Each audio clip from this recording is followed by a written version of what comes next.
Well, I met this guy 24 years ago at LSU Fan Day.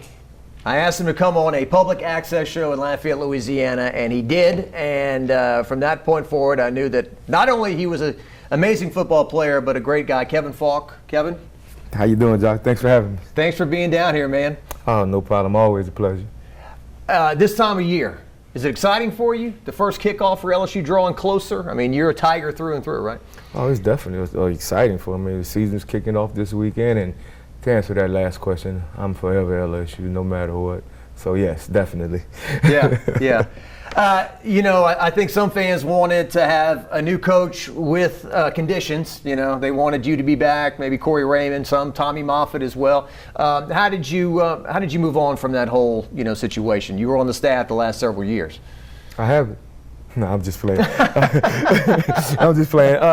Tough, but then you sit back and you realize and you understand when you hire someone new, they want to do things their way.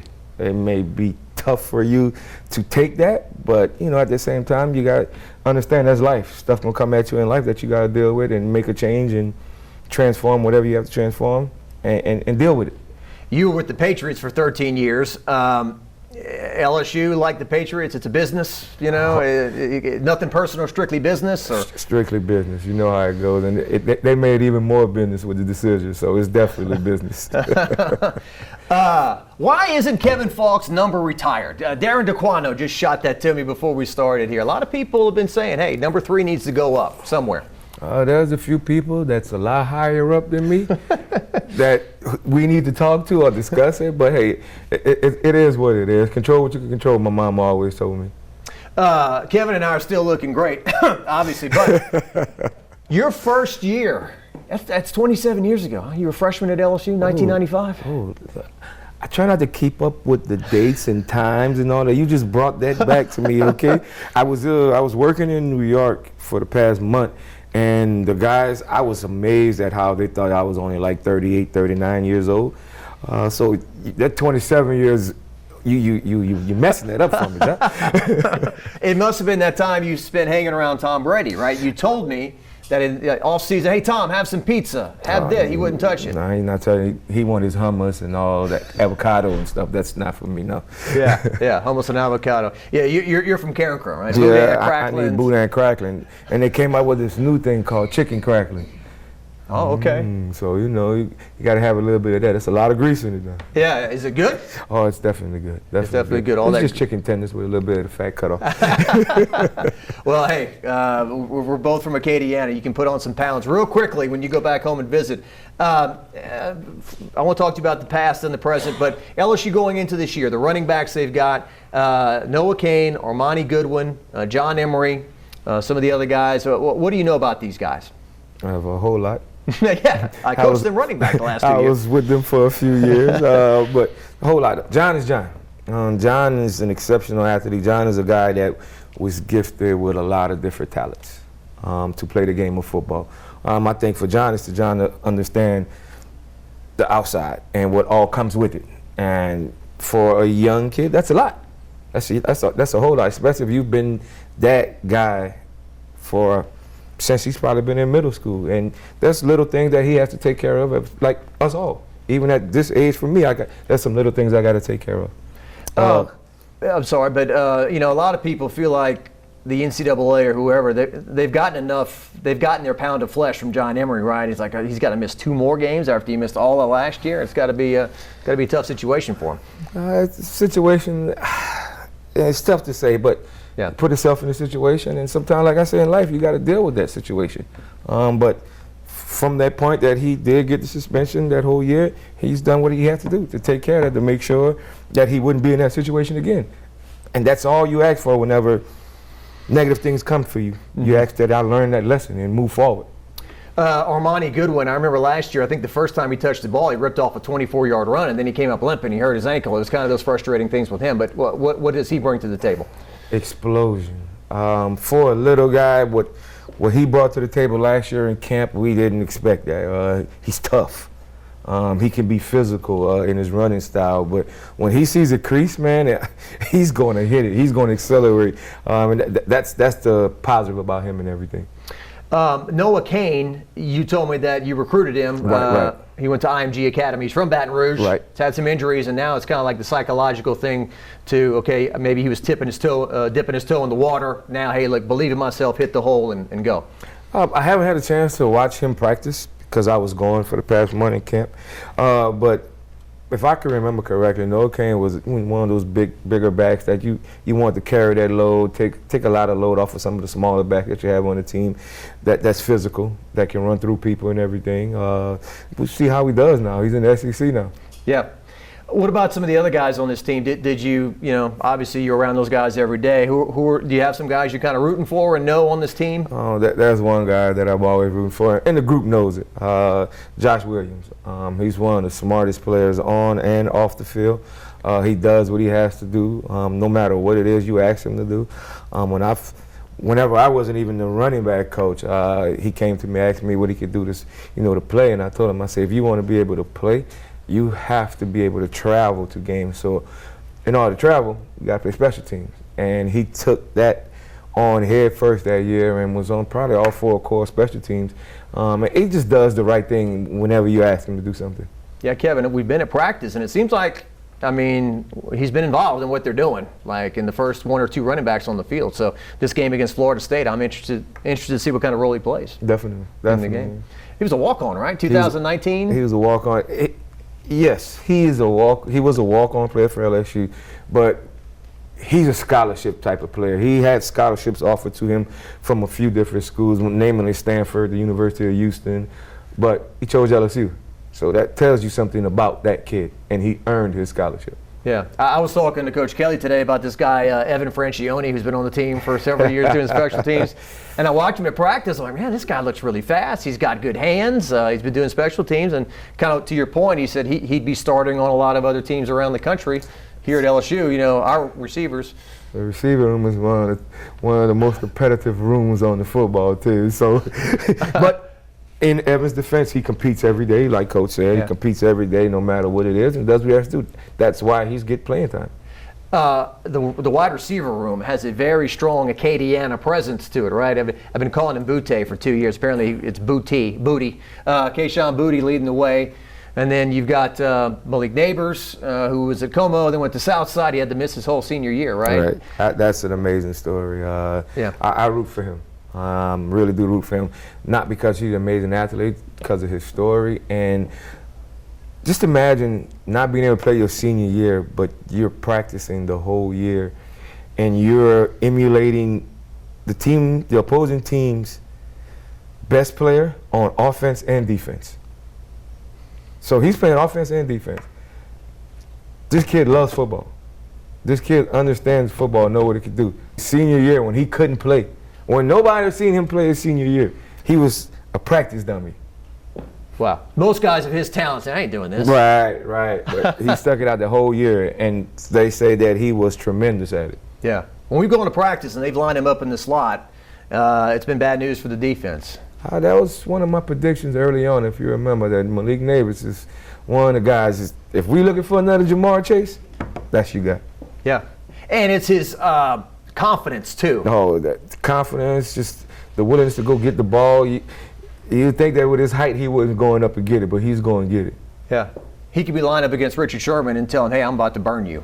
That's what I've heard about him. Oh, he's going to talk. He's going to talk. I think that's one thing that he may have to work on a little bit. Did you talk a lot when you played? No, I did. Well, if you talk to me, yes, but I didn't talk at all. I was kind of that, a lot of friends used to be mad at me because a guy would come and hit me, then he'd take my head off, and I'm helping him up. Yeah. They were like, what are you doing? Why are you helping this guy up? I said, just imagine, you came to take my head off, and I just helped you up from trying to tackle me. How you going to feel about that? Like, okay. Well, I remember at the time that you played at LSU, I think you were the biggest football star in the state. The Saints were not what they had become, what they became with Drew Brees and all those guys, and you were nationally known and everything. And you told me that you were doing these interviews and whatnot, and Tommy Karam, who's still at LSU, had worked with you on your interview skills and said, hey, look, this is going to be a big part of who you are. Definitely. And every time he sees me, we use the phrase, our catchphrase for the time was finish it off. He always tell me, you speak well. All you have to do is just finish it off now. And that became our little catchphrase, finish it off. So whenever you see me now, finish it off, Kev. As a matter of fact, a couple of days ago, we had a department meeting, and we was walking to the academic center, and me and, I forgot who it was walking. Me and Shelly Minix was walking, and we had to cross the street. He was holding up the traffic for me to cross the street. So what are you doing now? You're at LSU still? Yes, I'm working with the administration department. My bad, I gotta get more excited. Sorry, Bet. I'm working with the administrative department right now. and what are your responsibilities each day? It varies. A lot of varies. We had a big ambassador meeting today. You know, me, Didi Bro, Paul Manera, Miss Fran, you know, so all of those types. So we had a big meeting. You could just about imagine how serious that meeting was today. Did Didi say, hey, let's go have some margaritas or something? Or? That was after the meeting was over. I can't tell you what the meeting was about and what we discussed. Oh, man, that's great, man. And Eddie Kinnison, who was an analyst, he's now working in sports properties. Sports yes, properties yes, and whatnot. Yes. Do you want to coach again? Definitely. That's what I went to New York for a month. The Giants, when we were training campus, to see if that's what I really wanted, you know, to do moving forward. And within 10 minutes of me getting there, I knew exactly what I should be doing. Coaching? Yes, yes. Tyke Tolbert, he's still with? Nah, Tyke was Chicago. Okay. T-Mac's still over there. The former special teams yes, coach? Yes. T-Mac's still there. So you could see yourself maybe being an NFL assistant? Whatever college? it is. I'm a guy that just loves football. Football has done a lot for me, so we'll see where it takes me from here, going forward. In 19 over here, the greatest team of all time, the dream season, did that really happen season? You were an analyst that year, right? Or I was director of player development that there you year. go. Yes, indeed. That role, I love that role, because that role is a role where you get a lot more deeper into the guys.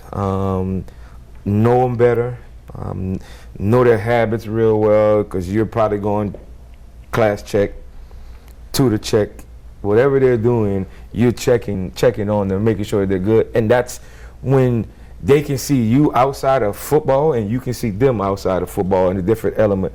And when I started coaching the running backs, a lot of guys were like, Coach, we don't see you no more, man.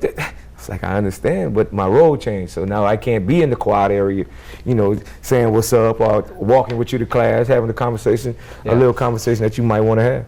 Yeah. And so with that, I know that Nick Brossette has now kind of gotten a job where he's doing pretty much that, some a lot of stuff that. like that. And Nick is dealing with a lot of the alumni as well. Yeah. Come in. Matter of fact, I called Nick about 20 minutes ago. Okay. Well, I know Nick had played a big role a few weeks back. Some former players all got together. Yes. We had talked about it before I left to go, and he was telling me that he was going to organize that. And I was like, yeah, that's awesome. So he texted me the date. I'm like, bummer, I ain't going to be able to make it. But hey, he did it. He pulled it off. It looked like it was a huge success with a lot of guys coming back and everything. So, yeah. NIL, I mean, and thinking back to when you played, you would have been inundated with NIL stuff. People wanting you to represent companies and all eyes on three or whatever they would have pitched your way. Have you thought about, I mean, obviously we all are better at 40, 45 than we were at 17, 18, but have you thought about how you would have handled that? I haven't thought about how I would have handled it, but I think about why it wasn't educated first, like as far as like for the kids, because that's a big deal. In present day. Yes, that's a big deal, because not only do you get the money, but your reputation is that much more higher. And I'm talking about, all right, now you can't do a lot of stuff that you normally do because you're on TV now. You making commercials. You get in any type of trouble, Right. that's done with. That's a wrap for you now. Now you stain your career, who you are. You stained that for a while now. Yeah, we've talked about that. We've wondered, we don't want anything bad to happen to anyone, but the first time there's a DUI or something and there's somebody's face on a billboard or something. Right. So it's just for me, it's just the educational part about it first. Yeah. I think we just threw it out there and never really educated. Well, you were always a team guy. I mean, you're the same guy, waving the towel for Cecil Collins while he's running in the game, and you're on the sideline. But would you have been afraid as a teammate? Well, you were getting all the attention anyway, so I guess it doesn't matter. But would you have been afraid, hey, my teammates aren't going to like this if I'm on every billboard, which I guess you were, but magazines are getting a lot of NIL money? It would have been a thought process. Yeah. It would have been a thought process, like you said, because you didn't want other guys pissed off at what you were doing. For me, it probably would have been trying to bring other guys with me to get them on board with it as well. Yeah. Let's get Alan Faneca in there. Let's get Todd McClure, the guy. You saying the right group of guys, too, because that was my guys, the offensive line. I think Herb Tyler talked about that 97 Florida win when they were #1 in the country. Just follow Big Faneca, right? That's all you got to do. We running a zone play to the right. Oh, I'm cutting it back to the left. Why are you cutting it back? Faneca is the left guard. It was 66? Yes, sir. 66. And now I know we talked about it a million times, but the power of LSU football. And I was at a national convention where there was a Sports Illustrated writer, and he was talking about how Sports Illustrated used to be YouTube, it used to be TikTok, it used to be Twitter. It was all those things rolled into one. And then you were on the front cover in '97 after the Florida win, and how you still get those mailed to you. People still come up to you, and LSU fans must have tracked these down throughout the country. I don't know if there's like a few boxes left over or something, or people were just like, you know what? I'm storing this in my safe. I'm hanging it up or something. But I swear to you, they are still coming from the last time we talked. I forgot I had to go sign autographs somewhere, and they had to be like 50 of them. Just came in the line, people coming in the line with the Sports Illustrated not signed. And the thing that gets me, they still look brand new. Yeah, pristine. Yes. They take pride in it. Yeah. Yeah, just like the nerds with their comic books and. If that was me, it'd have been all messed up. I was true story. I tried to keep one of the Sports Illustrated that Joe was on, Burrow. Kept it nice for a while. It was in the back seat of my car. Uh-oh. So you kind of know what happens then. Everything gets thrown in the back seat of the car, water bottles, so I kind of messed that one. Sorry, Joe. Well, I don't think Burrow's watched Jacques talk, but if you do, Joe, take care of this guy. He was Joe Burrow in a different way before Joe Burrow came around. I had a conversation with Joe and Jamar a couple of weeks ago when they played the Giants in the preseason game. Did you? So it was good to see. It was good to see him. Crazy thing, I didn't know he had appendix surgery. Yeah, it was big. Haven't changed? Same guys? Oh, same guys. Always. I'm talking to Joe and he's like, "Hey man, you talk to Jamar? You talk to Tyler? You talk to Dad?" So you were at the game? Yes. That was when the Bengals were playing the Giants. The Giants, okay. Yep. That's that month that I went and I was working with the Giants. Got a chance. It's kind of coincidental that the first preseason game was New England. So I got a chance to go in as a visitor at Patriot Stadium, and that was hilarious. So Belichick sees you on the Giants sideline. That's crazy. He's the only one that I didn't get a chance to shake his hand or talk to because of the configuration and what time he came out for warm-ups. I was trying to find him after the game, but Bill shakes the head coach's hand and he's out of there. Yeah. He's sprinting. What do you think he would say? Okay, I'm going to say, okay, I'll talk to you later. Something like that? I have the slightest idea. I won't comment on that. What do you think of his press conferences? Yeah, I love him. Okay. I love him because it's who he is. That's just how he is in like a team setting. He's gonna say his one or two jokes, and he's a lot more jokative now than he has been. He's lightened up? Yes. He was conversating, joking with Chris Berman yesterday or something. Okay. Okay. So, hey, when you won that many Super Bowls at one point, you're just like, this is a bunch of nonsense. I don't have to be stressed about this. He's still trying to win another one. Oh yeah. And I guess Tom is too. Yeah, Tom is too. In Tampa. They're competing right now. It's funny when you beat Florida. I had a Ziploc bag. I had run on the field and I got a handful of grass and I put my ticket stubs in and it was on the.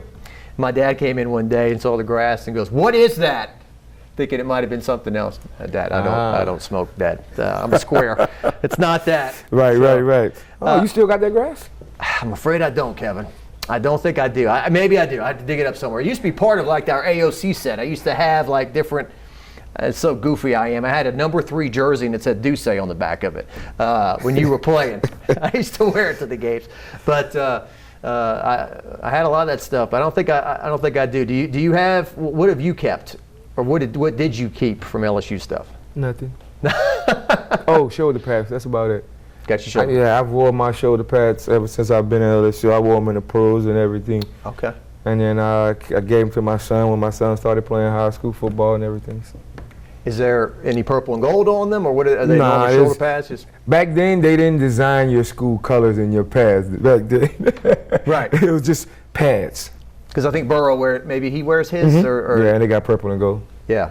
Oh, a lot of guys still wear the LSU pads because they're fitted for you. They're fit for you. Right. Once you get that you're comfortable with, you stick with it. Yes. All right. And I've talked to you a million times over the years about the famous games and memories and whatnot. I mean, just encompassing your career. You played your last game 24 years ago. You're still LSU's all-time leading rusher. I was at SEC Media Days going through the all-time record list. I think you're still number 1 in SEC history. Is it all-time yardage when you factor in kick returns, receiving, rushing? Did you ever throw a pass? You ever complete a pass at LSU? I don't think I could. Oh, yes, I did. A touchdown to Larry Foster. Okay. Number 22, Larry Foster. Yep, I remember that. Dang, I've thrown a pass high school, college, and professional level.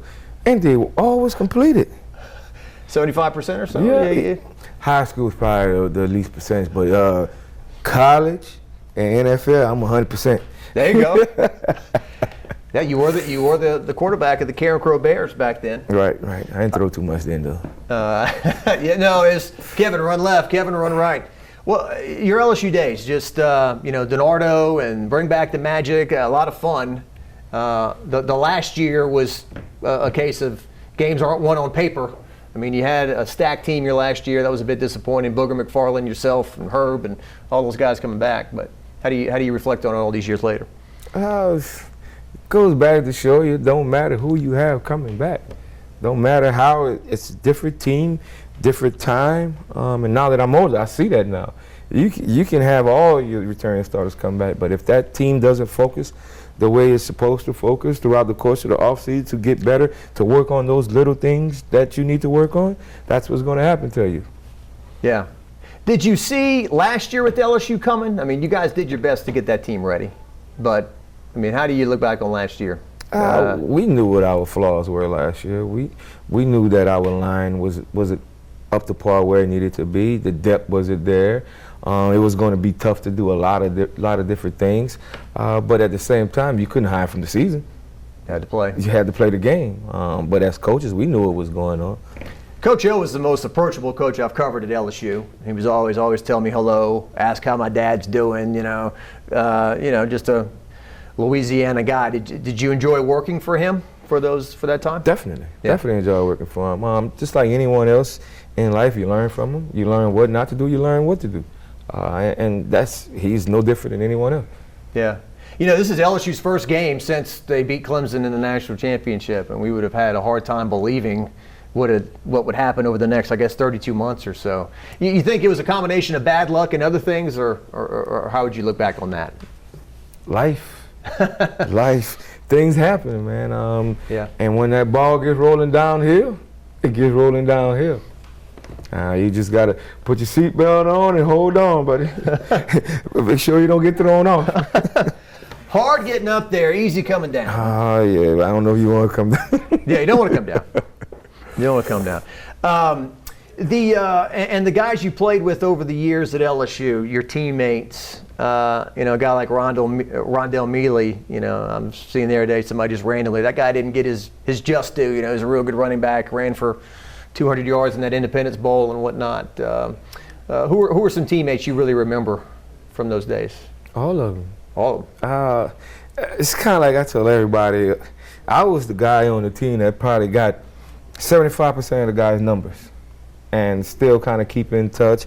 Matter of fact, me, Rondell, Anthony Skinner, Kendall Cleveland, Tyrone Frazier, Rodney Hudson, we was all on a group text a couple of weeks ago, comparing our ribs, comparing our meals that we cooking, talking about when we was going to get together and we was going to have a cook-off. It's like you always say, you meet some of your best of friends in college, you're going to keep that relationship going and keep it moving. Yeah. Let's see. Should I or should I not ask this question? Okay, I will ask this question. Do you have an opinion of Brian Kelly as the head coach going into LSU? You think he's going to win here? From his track record, he does a lot of great things as a head coach.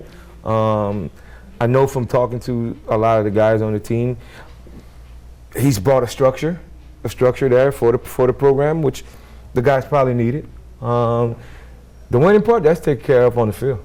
We'll see what happens. He got the athletes. We know that. Yeah. But we just got to see if a couple of those problems have been fixed that, we just talked about. Yeah. See, on one side, you say, okay, he's going to have more talent here than he's ever had. But as Lou Holtz said the other day, you ain't playing Marshall and Toledo and Navy. You're going to go to the Swamp, and then, hey, you're going to play Tennessee, and then, hey, by the way, Alabama's coming to town, and you're going to go Jordan Hare play Auburn. I mean, this league will chew you up and spit you out if you're not ready for it. No, it definitely will. He's been coaching a very long time. We'll see how it goes. Yeah. We just try to be positive, talk positive. That's all. And to be fair, you got to give him time, right? I mean, or do you? Couple years, 1 year? However many years you give a coach, you got to give him that at least. Yeah. But we'll see what happens. It's not like he came here and everything was totally just. Yeah. There's some pieces to work with. Right. So we'll see what happens. We have one with a lot less.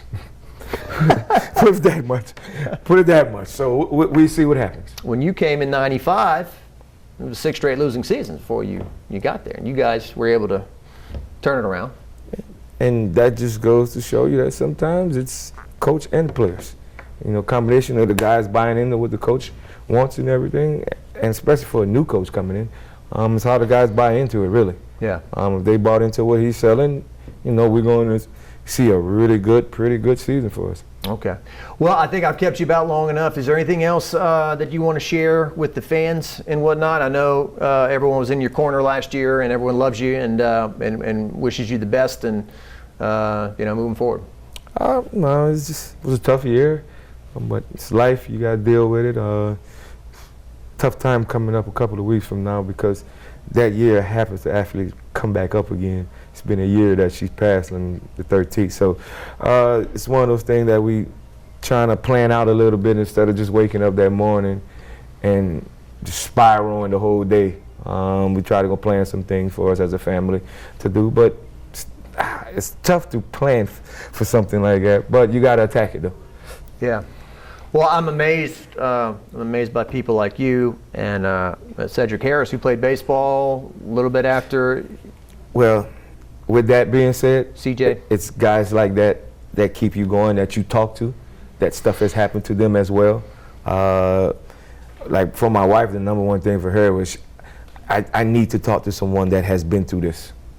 And unfortunately, one of my teammates from New England, Ty Warren, had the same situation happen to him with his daughter, and that's been our lean, that we'd be able to lean on them a whole lot to get, answers. Maybe.